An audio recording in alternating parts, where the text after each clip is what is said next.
ചില സമയത്ത് ഞാൻ വിചാരിക്കുവേ ഞാൻ ഭയങ്കര ഫെമിനിസ്റ്റ് മനസ്സുള്ളവളാണ്.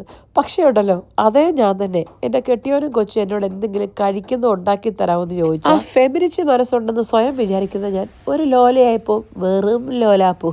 നമ്മുടെ ജസ്റ്റിമോൻ ഒരു ആഗ്രഹം പറഞ്ഞതല്ലേ ഉള്ളിവട വേണമെന്ന്.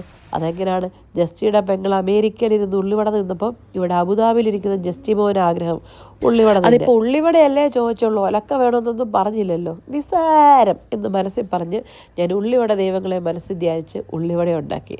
ആഹാ നോക്കിയാൽ നല്ല സ്വാദിഷ്ടമായ ആവി പറക്കുന്ന സൂടുള്ള ഉള്ളിവട.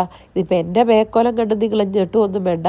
എന്നെ കണ്ട ഒരുമാതിരി വസന്ത പിടിച്ച കോഴിയെപ്പോലൊക്കെ ഇരിക്കുന്നെങ്കിലും പനിയായിരുന്നേ, അതാണ് ഇങ്ങനെ ഇരിക്കുന്നത്. നമ്മൾ ഈ പനിയൊക്കെ പിടിച്ചിരിക്കുമ്പോൾ എത്ര മേക്കപ്പ് ഇട്ടാലും തലമുടി ഒതുക്കി കെട്ടിയാലും ഒരു മെനയാകത്തില്ലെന്നേ, ഇങ്ങനെയൊക്കെ ഇരിക്കുള്ളൂ.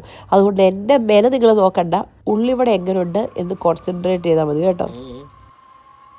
ഒന്നുമില്ല, എന്താ കഴിച്ച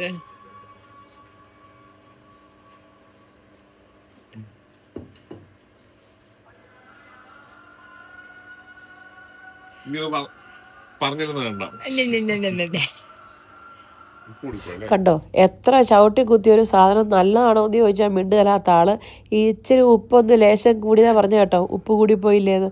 അതാണ് കുറ്റം കണ്ടുപിടിക്കാൻ എല്ലാവർക്കും എളുപ്പമാണ്, പക്ഷെ നല്ലതാന്ന് പക്ഷെ പറയല. ഇതിപ്പോൾ എന്നെ പേടിച്ചിട്ടാന്ന് തോന്നുന്നു, കുഴപ്പമില്ലെന്ന് വെറുതെ ആക്കി പറഞ്ഞാൽ കേട്ടോ. ഇച്ചിരി ഉപ്പ് കൂടിപ്പോയായിരുന്നു, അത്രയ്ക്കും അങ്ങോട്ട് ഒത്തില്ല. ഉള്ള കാര്യം പറയാനും ഉള്ളത് പറയുന്നതിന് എന്തിനാ നമ്മൾ മടി വിചാരിക്കുന്നത്. അതല്ലെങ്കിൽ നമ്മൾ ഈ പനിക്കോളൊക്കെ പിടിച്ചിരിക്കുമ്പോൾ എന്നാ കഴിച്ചാലും ഒരു ടേസ്റ്റ് ഇല്ലെന്നേ. ഞാനൊന്ന് നോക്കിയത് ഉപ്പൊക്കെ, പക്ഷേ എനിക്കൊന്നും തോന്നിയില്ല. അവർ കഴിച്ചപ്പോൾ അവർക്ക് ഉപ്പ് കൂടില്ല എന്ന് പറഞ്ഞു. ഇനിയിപ്പോൾ എന്നാ പറയാ, അവർക്ക് ഉള്ളിവട വേണമെന്ന് പറഞ്ഞു, ഉള്ളിവട ഉണ്ടാക്കി കൊടുത്തു. That's it. ഉണ്ടാക്കി കൊടുത്തതിനൊരു അതെന്തായിരുന്ന സംഭവം? ചാതിരാർഥ്യം. അതാണ് ഞാൻ ഉദ്ദേശിച്ചത്, അത് തന്നെയാന്ന് തോന്നുന്നു. അപ്പോൾ ശരി, എന്നാൽ പോയേച്ച് വരാം.